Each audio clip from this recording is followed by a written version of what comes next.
Small 11 é péssimo para operações estruturadas, quer você goste ou não.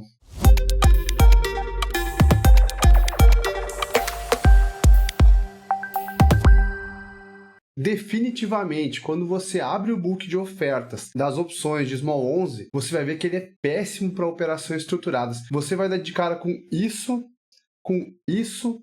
ou isso. Fora uma quantidade ínfima de negócios durante o dia. Isso torna inviável operações com 3, 4 pernas, operações mais robustas, que são a especialidade da casa. Mas isso está longe de afirmarmos que não dê para tirar uma boa grana desse ativo. E sim, estamos operando esse ativo. E nesse vídeo eu vou comentar uma operação muito simples, até uma das mais simples que eu comentei no canal aqui, e que eu também estou fazendo no ativo para tirar uma boa grana todo mês. Mas antes, inscreva-se, ative o sininho e não esqueça de deixar aquele like, pois você estará dando uma enorme força ao canal. E se você ainda não faz parte da nossa comunidade no Telegram, acesse o link na descrição, é a maior e melhor comunidade de opções do mercado brasileiro. Mas antes de falar de operação propriamente dita, vamos falar um pouquinho de Small 11. Small 11 é uma ETF que replica o índice de Small Caps na Bolsa Brasileira. É composta por 117 ativos, atualmente essa carteira pode mudar, hora sim, hora não, então depende bastante. E como é que eu posso ver esses detalhes sobre a carteira da ETF, a cesta de ativos que compõem ela? Eu posso verificar no site da BlackRock, que é quem gera esse patrimônio, que administra, enfim. Eu vou deixar o link da BlackRock na descrição aqui para quem quiser assistir e vamos dar uma olhadinha lá para ver o que tem de informação relevante. Aqui no site da BlackRock a gente consegue verificar todos os dados sobre o ETF, inclusive a cotação. Essa cotação sempre é atrasada em um dia, né? Mas não vai atrapalhar muito o que a gente está vendo. É legal que ele fala uma descrição aqui de por que o Small 11. Ele fala que é para exposição a empresas brasileiras de baixa capitalização de mercado, as small caps, né? Foco em small caps brasileiras.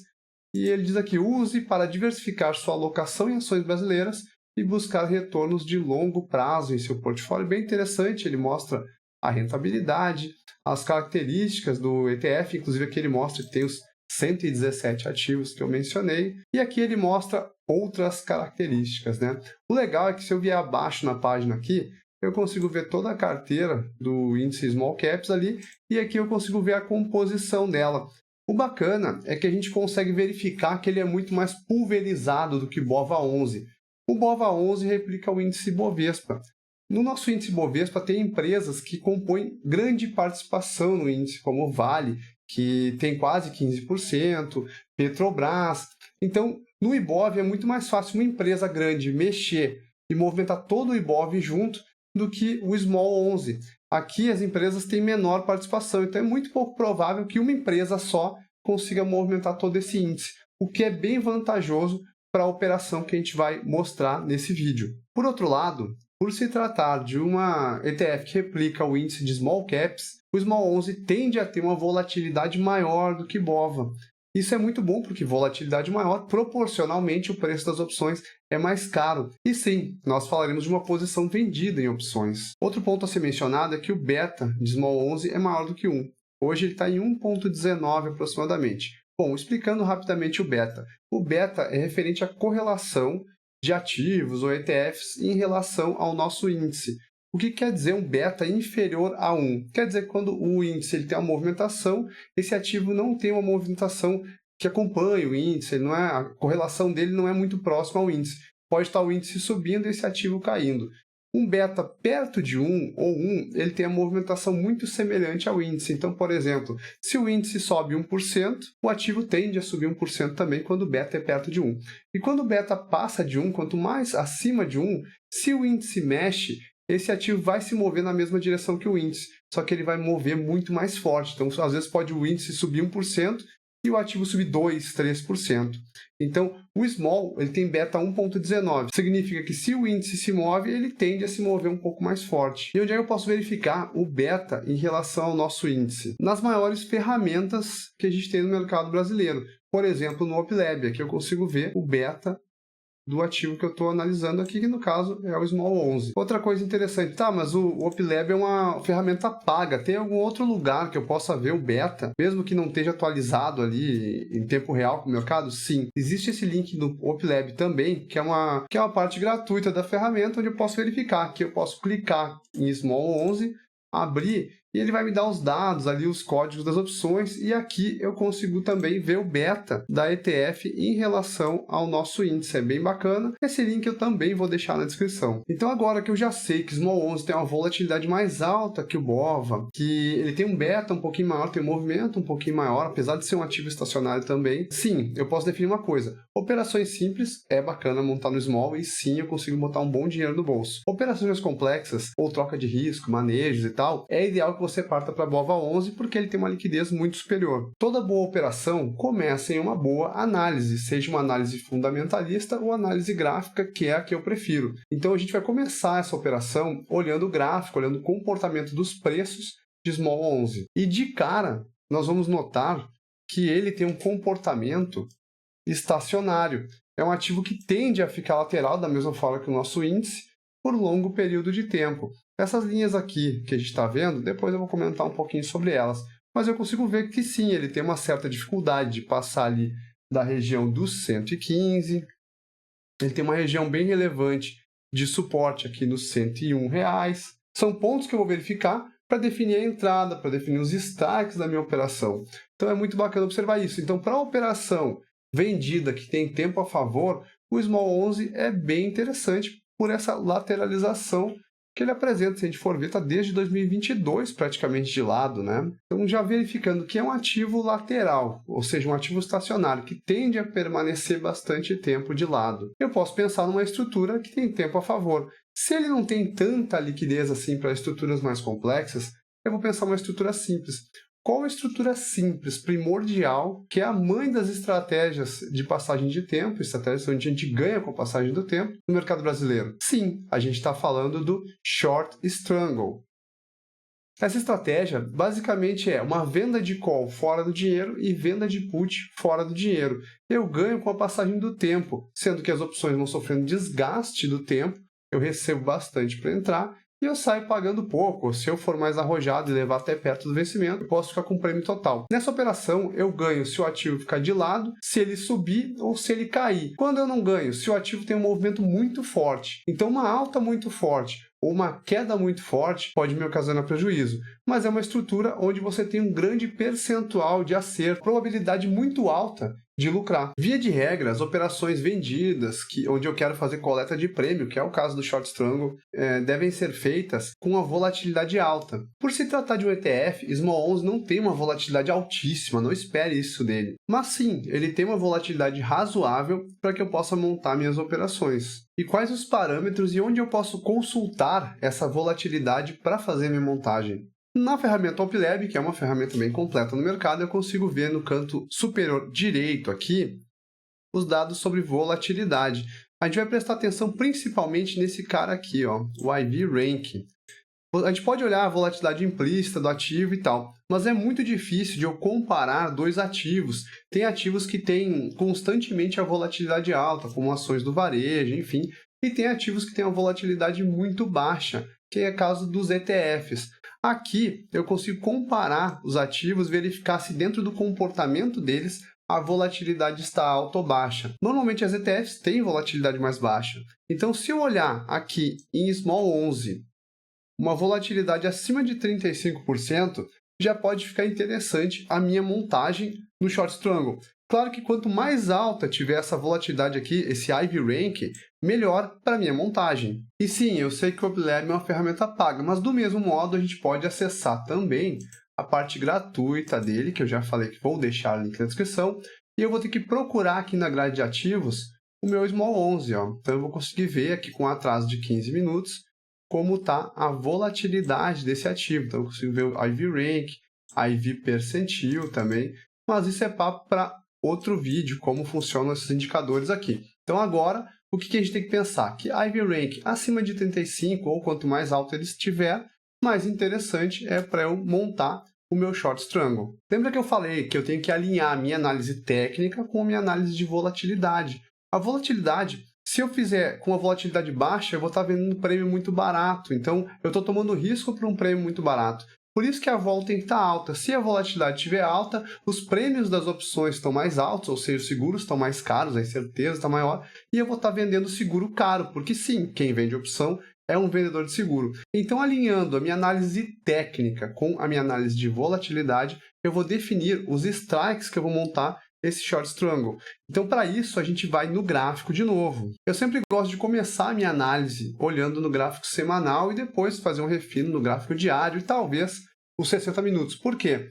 Porque essa operação será montada com no mínimo de 30 dias úteis para o vencimento. Eu vou mostrar no exemplo depois a operação que eu montei com 38 dias úteis para o vencimento. Então, teoricamente, quanto mais longe o vencimento, mais eu vou receber, porém mais tempo eu vou ficar exposto na operação. Se a gente olhar o gráfico aqui de Small 11, o gráfico semanal, eu vou notar que ele tem regiões muito fortes de resistência, perto dos 115, 116, né? E regiões muito relevantes de suporte aqui, perto do 101. Essa do 101 é legal a gente voltar um pouquinho no tempo, nós vamos notar que ela já foi uma região relevante de resistência e já foi uma região relevante de suporte. Ó. Então, eu posso ficar confortável em vender alguma opção, alguma put que esteja perto dessa região de suporte ou talvez até abaixo dela. E da mesma forma, eu posso ficar confortável em vender uma call que esteja acima dessa região de suporte ou próximo a ela. Aí pode surgir a dúvida, eu posso montar isso aí em outros ativos? Bom, você pode, só que o que eu estou falando aqui são parâmetros para utilizar em Small 11, lembrando que não é recomendação. Aqui nós temos fins didáticos e que é para você conseguir estudar e fazer suas operações, né? Então, por que não são os mesmos parâmetros que você vai utilizar para outros ativos? Porque os movimentos são mais acelerados, movimentos mais fortes. Aqui nós estamos falando de uma ETF. Normalmente as ETFs têm um movimento mais previsível, um movimento um pouco mais lento. Como ela compõe uma cesta de ativos, o movimento não é de um elemento somente. O que é mais fácil decolar? Petrobras ou Ibov inteiro? Então fica essa reflexão. Então, nessa simulação, a gente definiu o strike da call levemente acima da região de resistência e o strike da put levemente abaixo da região de suporte relevante, visto que a gente verificou que a volatilidade está dentro dos parâmetros que a gente aceita para montar a estrutura. Vocês devem ter notado que até agora eu não falei em qual delta montar a opção, qual delta fazer a venda, é porque nós não estamos utilizando a parametrização da escola americana. A parametrização da escola americana é bem bacana, vale a pena você aprender. Se quiser aprender a fundo sobre o assunto, eu indico muito você comprar esse livro aqui, O Guia do Investidor Azarado para Opções, que é da Julia Spina, é um livro muito bom, acho muito bacana o conteúdo, então vale a pena o estudo. Mas não é a parametrização que a gente está utilizando. A escola americana define até os dias que você deve montar essa operação, os dias para rolar ela, para encerrar. Aqui vocês vão ver que a nossa visão é um pouco mais empírica, a visão da escola europeia. Bom, nós já verificamos volatilidade, já verificamos regiões de suporte e resistência para posicionarmos os nossos strikes. E qual o próximo passo? Agora é a parte mais importante. Eu preciso entender os riscos da posição. Como esse vídeo está sendo feito para iniciantes, para que você tenha uma renda recorrente mensal e não uma dor de cabeça, para montar essa posição, tenha o valor necessário para assumir o ativo no caso da queda, no caso do exercício da put.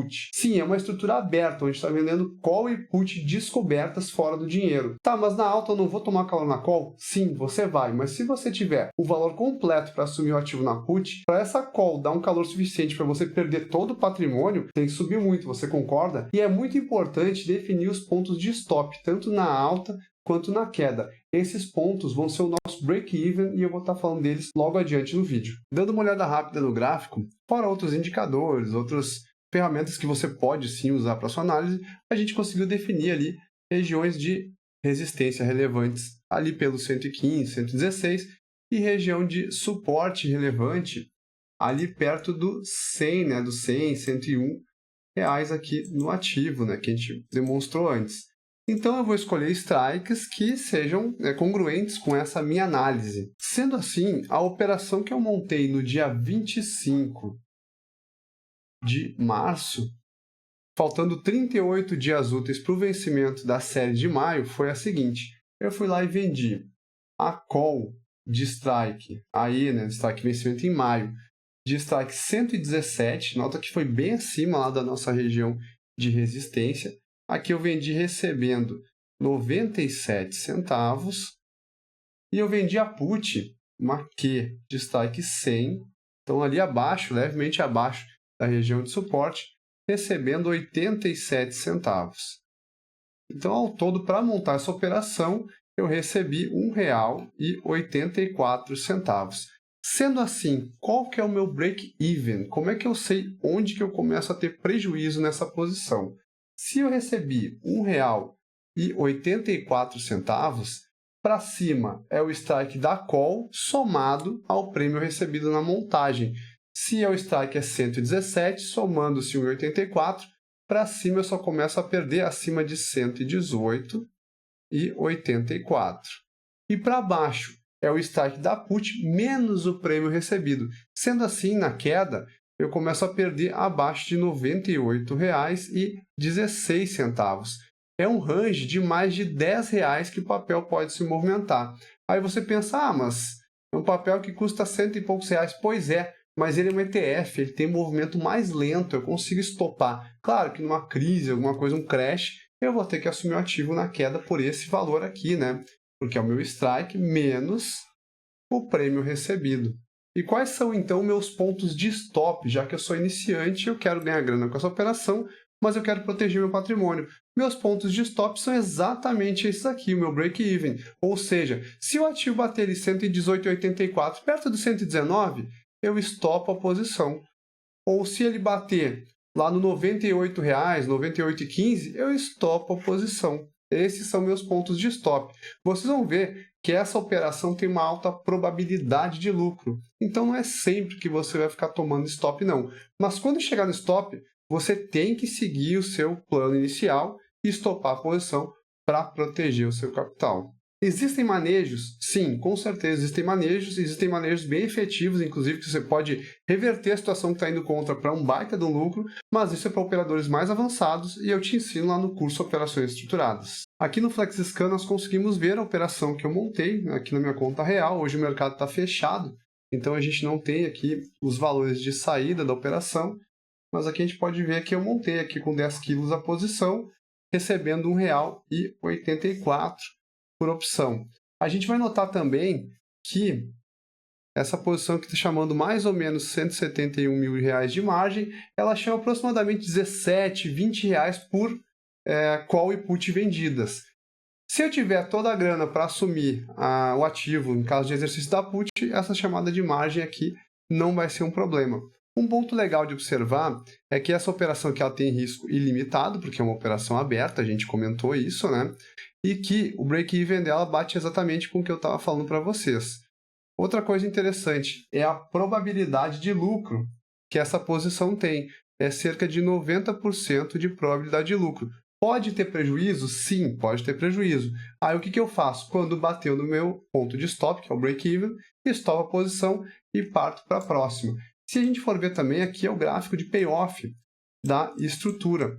Notem que qualquer local entre R$ 98,16 e R$ 118,84, onde o papel parar, agora ele está bem aqui no meio, está 106 e alguma coisinha, 106,92. Então, onde o papel parar aqui perto do vencimento, eu tenho o lucro total na posição. Se eu levar até o vencimento essa posição e o ativo ficar entre os strikes, as opções vão terminar fora do dinheiro e todo o prêmio recebido é meu. Mas na prática não é o que a gente faz. O que nós fazemos? Nós definimos um alvo. Normalmente, se você é uma pessoa mais arrojada, quando as opções queimarem cerca de 65%, você zera, quando você tiver que pagar cerca de 35% do valor recebido. No meu exemplo, eu entrei recebendo R$ 1,84. Quando eu tiver que pagar ali cerca de 65 centavos para sair, eu zero a posição e fico com cerca de R$ 1,19 de lucro. Ou quando a pessoa é mais conservadora, quando reduziu ali, quando já deu uma derretida em 50% do valor temporal ali das opções vendidas, então no meu exemplo, eu entrei recebendo R$ 1,84. Quando eu tiver que pagar metade disso, 92 centavos para sair e lucrar 92 centavos, eu posso zerar, colocar no bolso e partir para outra. Por que é interessante eu definir um alvo e sair da posição e não levar até o vencimento? Se eu quiser levar até o vencimento, eu posso, mas eu sigo correndo risco. Se eu definir um alvo, eu coloco a grana no bolso, então eu entrei recebendo muito, saio pagando pouco, fico com o lucro, libero a margem e posso partir para a próxima operação. Um ponto interessante é que o lucro dessa posição, por exemplo, derreteu 50% na posição vendida. O meu lucro não é 50%, é 50% sobre o prêmio. Se eu verificar sobre a margem chamada, vai dar cerca de 6%. Se eu verificar sobre o notional, esse lucro diminui bastante. Lembrando que o lucro é o lucro recebido na posição, menos o lucro pago na saída e mais o CDI, porque o nosso dinheiro está rendendo lá na renda fixa. Então, sim, essa posição ela não tem um lucro absurdo, que nem o pessoal, 50%, isso não acontece. Mas é uma posição onde você vai ter um lucro bem relevante durante bastante tempo e com uma alta probabilidade de acertar a posição. Aí pode surgir a dúvida, eu posso travar essas posições vendidas para reduzir meu risco caso haja um movimento muito forte? Sim, eu abdico um pouquinho do prêmio recebido e posso travar, assim eu minimizo o risco. Mas é importante ressaltar que tem, assim, todo o notional para assumir, mesmo se você tiver travado ou não. Inclusive, travar a posição vai aliviar a margem, mas não considere isso. Considere o notional da posição, que você vai operar com a cabeça muito mais tranquila. Essa é uma estratégia muito inteligente que, sim, vai garantir uma renda mensal desde que você siga os pontos de entrada, parâmetros de gerenciamento de risco e, principalmente, os pontos de stop. Mas se você quiser aprender estruturas mais robustas, hedges e manejos para defender suas posições, tudo com foco na renda recorrente no mercado de opções, eu te convido a conhecer o curso Operações Estruturadas. Lá nós temos mais de 70 estruturas gravadas, mentorias ao vivo mensais para saber o que melhor está funcionando no momento atual de mercado, grupo exclusivo com o melhor suporte do mercado. Lá você nunca está sozinho em suas operações. Confira no link da descrição. Detalhes importantes. A estrutura tem risco, sim. Nós estamos descobertos em call e input. É muito importante você ter a margem necessária, o notional necessário, para assumir o ativo em caso de queda, porque essa margem vai permitir que você não esteja operando alavancado. E sim, pode surgir a pergunta, Nobre, e se eu quiser comprar o ativo para vender o strangle? Bom, aí muda um pouquinho de figura. Na alta você está coberto e na queda você vai ter que assumir o ativo, mas não é errado montar esse tipo de posição. É uma estrutura com alta probabilidade de lucro, mas isso não torna facultativo o ponto de stop. Ele é o ponto mais importante para a proteção do seu patrimônio. E apesar da baixa quantidade de negócios, o papel possui formador de mercado, então você consegue entrar e sair das posições sem maiores problemas. Existem manejos mais elaborados para essa estratégia quando vem contra? Sim, existem, principalmente na troca de risco por conta da liquidez, mas esses manejos eu te ensino no COI. Se gostou desse vídeo, se ele foi útil ao seu operacional, não esqueça de deixar aquele like, pois você está dando uma força enorme para o canal. No mais, bons estudos, bons trades e até o próximo vídeo.